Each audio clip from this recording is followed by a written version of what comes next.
Matthew 23. Then Jesus said to the crowds and to his disciples, "The scribes and the Pharisees sit on Moses' seat. So do and observe whatever they tell you, but not the works they do. For they preach, but do not practice. They tie up heavy burdens, hard to bear, and lay them on people's shoulders, but they themselves are not willing to move them with their finger. They do all their deeds to be seen by others, for they make their phylacteries broad and their fringes long, and they love the place of honor at feasts and the best seats in the synagogues, and greetings in the marketplaces, and being called rabbi by others. But you are not to be called rabbi, for you have one teacher, and you are all brothers. And call no man your father on earth, for you have one Father who is in heaven. Neither be called instructors, for you have one instructor, the Christ. The greatest among you shall be your servant. Whoever exalts himself will be humbled, and whoever humbles himself will be exalted.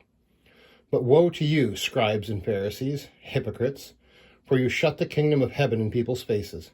For you neither enter yourselves, nor allow those who would enter to go in.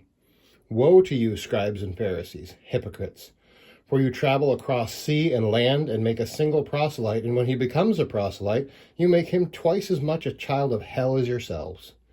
Woe to you, blind guides, who say, if anyone swears by the temple, it is nothing, but if anyone swears by the gold of the temple, he is bound by his oath. You blind fools, for which is greater, the gold or the temple that has made the gold sacred? And you say, if anyone swears by the altar, it is nothing, but if anyone swears by the gift that is on the altar, he is bound by his oath. You blind men, for which is greater, the gift or the altar that makes the gift sacred? So whoever swears by the altar swears by it and by everything on it, and whoever swears by the temple swears by it and by him who dwells in it. And whoever swears by heaven swears by the throne of God and by him who sits upon it. Woe to you, scribes and Pharisees, hypocrites, for you tithe mint and dill and cumin, and have neglected the weightier matters of the law, justice and mercy and faithfulness. These you ought to have done without neglecting the others. You blind guides, straining out a gnat and swallowing a camel.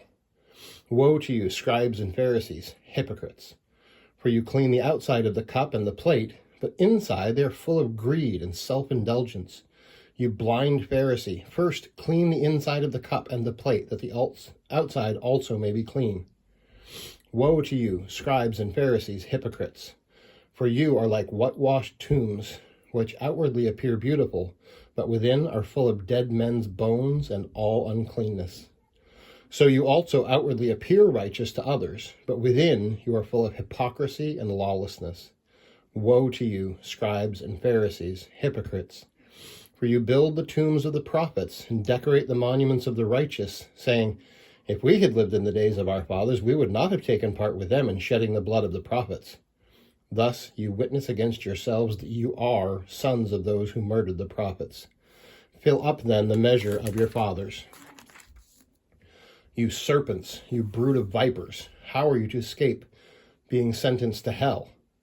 Therefore I send you prophets and wise men and scribes, some of whom you will kill and crucify, and some you will flog in your synagogues and persecute from town to town, so that on you may come all the righteous blood shed on earth, from the blood of righteous Abel to the blood of Zechariah the son of Berechiah, whom you murdered between the sanctuary and the altar. Truly I say to you, all these things will come upon this generation. O Jerusalem, Jerusalem, the city that kills the prophets and stones those who are sent to it. How often would I have gathered your children together as a hen gathers her brood under her wings, and you were not willing. See, your house is left to you desolate. For I tell you, you will not see me again until you say, blessed is he who comes in the name of the Lord. Good morning. Here we are again in Matthew chapter 23. Now, this chapter has a couple of challenges, we might say. And that's really what's going on here, is Jesus is challenging not only the mindset, but also the actions of these scribes, Pharisees. And he calls them hypocrites many times here in this passage. This is probably the biggest passage where Jesus directly attacks the beliefs and actions and heart attitudes of the scribes and Pharisees and calling them hypocrites. He says that in one section here that we just read, that they go across land and sea to make one proselyte, someone who will follow them in their ways, and says, and then you make him twice as much the son of hell that you are yourself. Wow. So I think today what we want to talk about is the fact that religion isn't the cure to a heart problem. The problem of sin in our hearts, and the problem of sin in our hearts that leads to hatred of other people and disobedience to God's commands and legalism in this case. They were hoping that obeying the law was going to earn them favor with God. Now, not saying to disobey the law. That's not what I'm saying here. But they would tie up heavy burdens to put on other people, but wouldn't lift them with a finger themselves. What we see here is hypocrisy. We say, it's really important that you do this thing, but I'm not going to do it. Because somehow they consider themselves more important, more spiritual, more lofty. And Jesus sets the record straight very quickly and says, this is not about a matter of you being in a position of religious or political power or authority. In fact, those things tend to corrupt people more and more as we see more of what goes on behind the scenes. Now, we live in a day and age where we can watch congressional hearings live, and we can watch videos made of people talking to congressmen and women. And we can see the games that go on in politics. Now, the reason I'm bringing that up is because our family experienced that just yesterday. We've been working for a bill to abolish abortion here in Maine, and that bill was killed, as far as we understand it, by those in political authority who claim to want the same thing we want, but seem to be intentionally overthrowing that. Now, I'm not going to point any fingers right now. This isn't the point of the video. But the point being, just because someone is in a position of authority doesn't make them right. Just if a parent is abusive and teaches their children things that are sinful or abuses their child, they don't have a right to do that. They have a right to love their children as God has commanded them. They have a right to protect their children and duty to educate their children and all sorts of things that parents have rights and duties to do. But when we abuse the system is what's going on, and that's why we have the state and the governing authorities that are to intervene when sin happens in places that it shouldn't.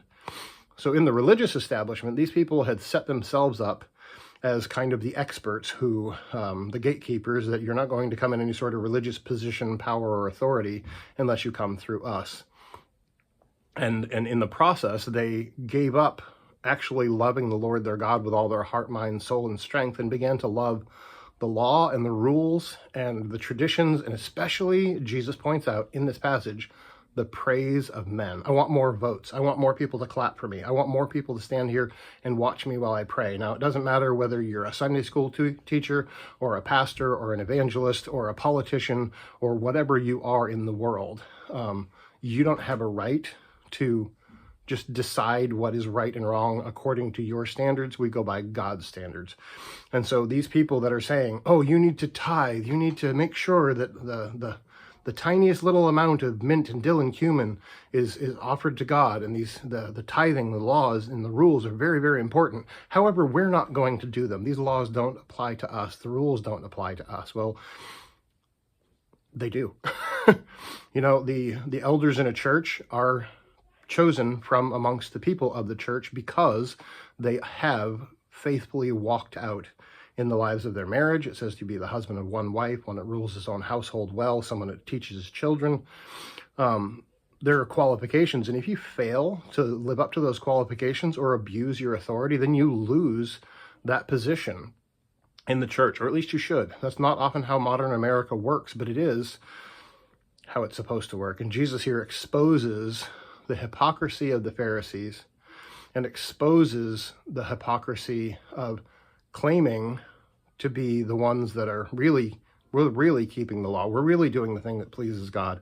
And in the process, they are actually disobeying God to his face and rejecting the promised Messiah, who just in a couple chapters from now, as we read the rest of this week, we will see they plotted, strategized, and planned the execution of Jesus Christ the righteous. So we will look more at that tomorrow. But today I just wanted to leave you with that. I want you to meditate on what power or position or authority do we have? How should we use the resources we have to glorify God and not ourselves? See you tomorrow.